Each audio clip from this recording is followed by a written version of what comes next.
Jamal Franklin, coach, on Thursday night of last week was taken with the 41st overall pick by the Memphis Grizzlies, a team this year that got into the conference semifinals and into the conference finals and was very, very well positioned for a playoff run. However, the pick was 41st overall, which means obviously it's in the second round of the NBA draft. So with more on that, let's head out to the Western Exterminator Hotline and welcome in Steve Fisher, the head coach of the San Diego State Aztecs, on your Aztec flagship, the Mighty 1090. Coach, good morning. Thank you very, very much for the time here on a Monday, sir. How are we doing? Hey, Jack. Coach, I'm doing great, thank you. How are you guys? Doing well, Coach. Thanks for taking time this morning. My pleasure. Coach, let's get a recap from you on Thursday. Where were you? Where did you watch the draft? And after talking to Jamal, how do you feel coming out of Thursday with one of your players again being drafted? You've had a great run here of producing NBA players. Give us your reaction to Thursday night.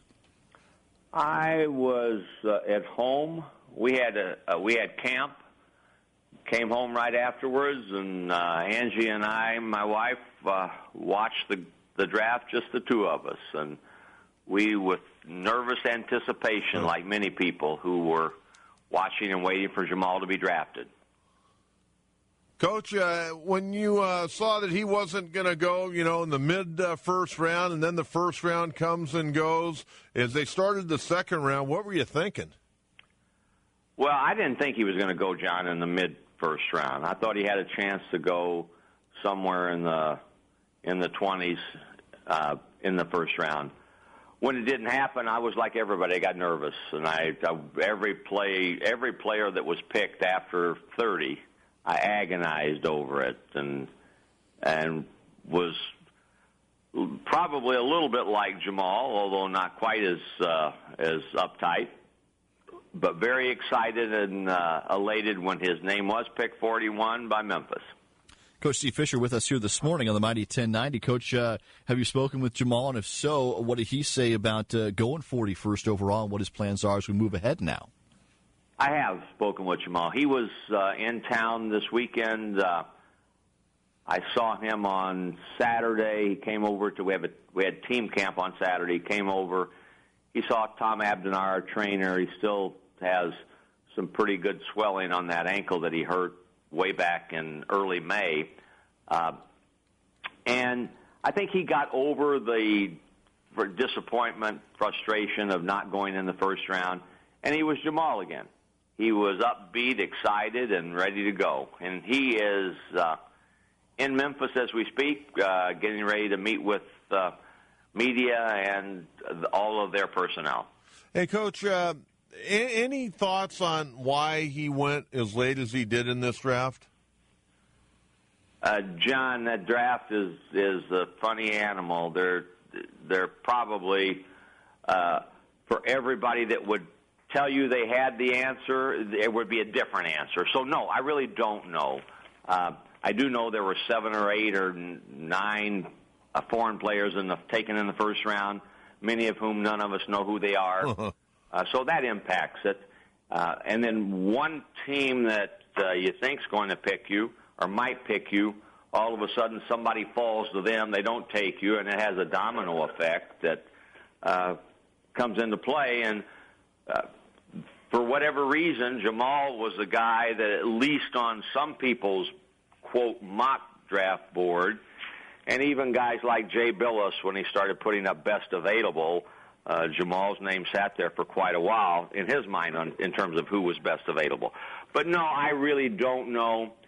I mean, some would say the ankle injury hurt him because he was not able to really have full workouts. He tried to do one and couldn't go 100%. So all he was able to do was go in and shoot and have personal interviews. I read what maybe you did. I saw a local writer wrote about, he can look in the mirror as to why he was slid, and I think that's very unfair.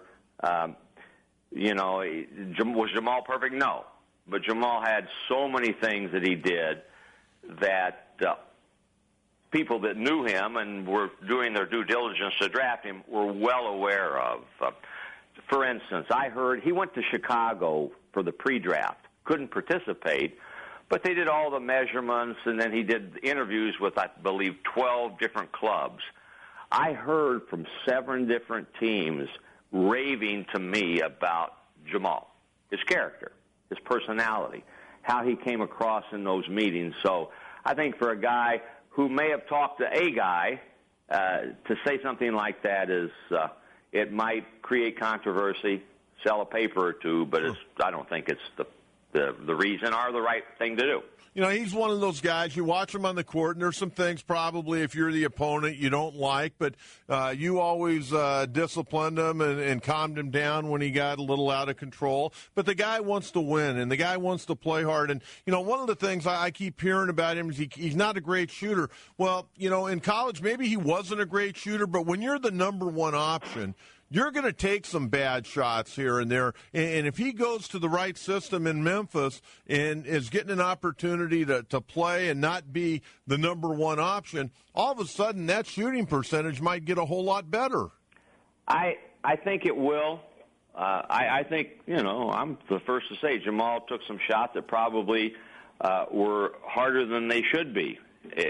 But Jamal is an intelligent basketball player who will compete like crazy, and a little bit like San Diego State when he came in, and maybe people said, well, he's going to have to wait, and all of a sudden by the end of his freshman year, our 34-3 season, he willed his way into the rotation, and I'm hopeful that he will do that.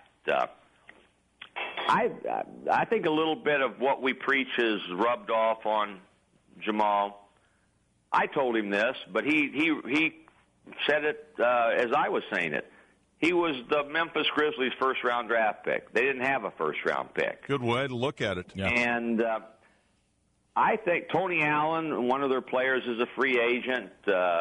Jamal is a guy that fits his M.O. So I know they like him. I know that they're excited to have him. Obviously, we wanted him to be in the top 30. It didn't happen, and now the ultimate has to happen. He needs to find a way to make that roster. I believe that he will.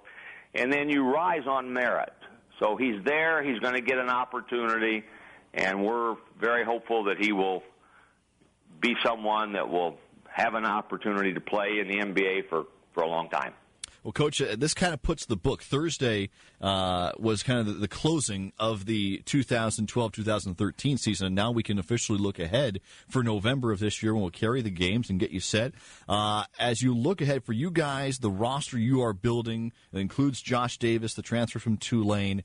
The way you guys put a roster together and how versatile those guys are, I'm not sure you can have a true starting 1 through 5. You're going to have a deep rotation, but what can you kind of give us a quick thought on Davis and how you might construct a starting 5 now that we've closed the book on Jamal going to the NBA and we're looking ahead to 2013-2014?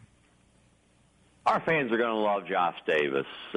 I don't want them to think that this is Kawhi reincarnated, although he walked campus and people did double takes thinking it was Kawhi. He's got the size, he's got the braids, he's got the look of a Kawhi. He's a little bigger.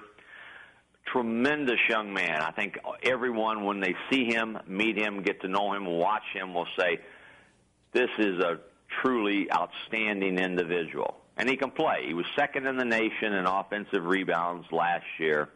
He pursues the ball. He's left-handed.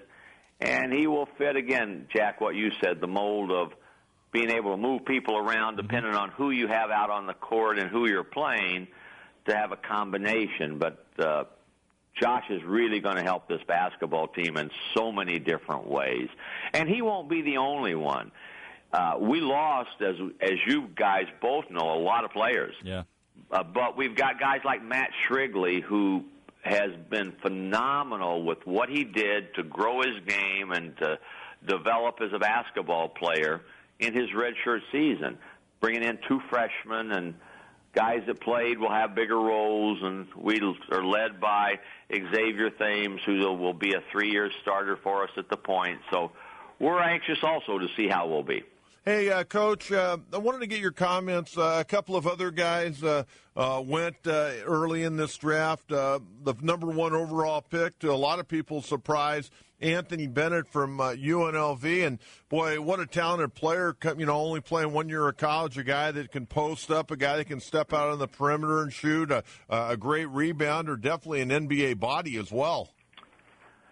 I think the draft had some twists and turns, and as you said, Coach, the very first pick in Anthony Bennett, people were flabbergasted that he was the number one guy taken. He had never been talked about any higher than, 4, 5, 6, something like that. And he went number one.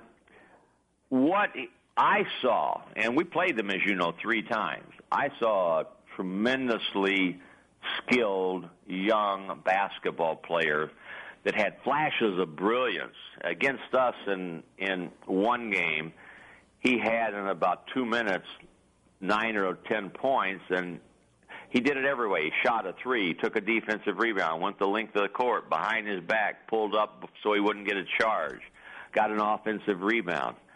And then he had some stretches where he would, like a lot of players, especially young guys, kind of floated and disappeared a little bit.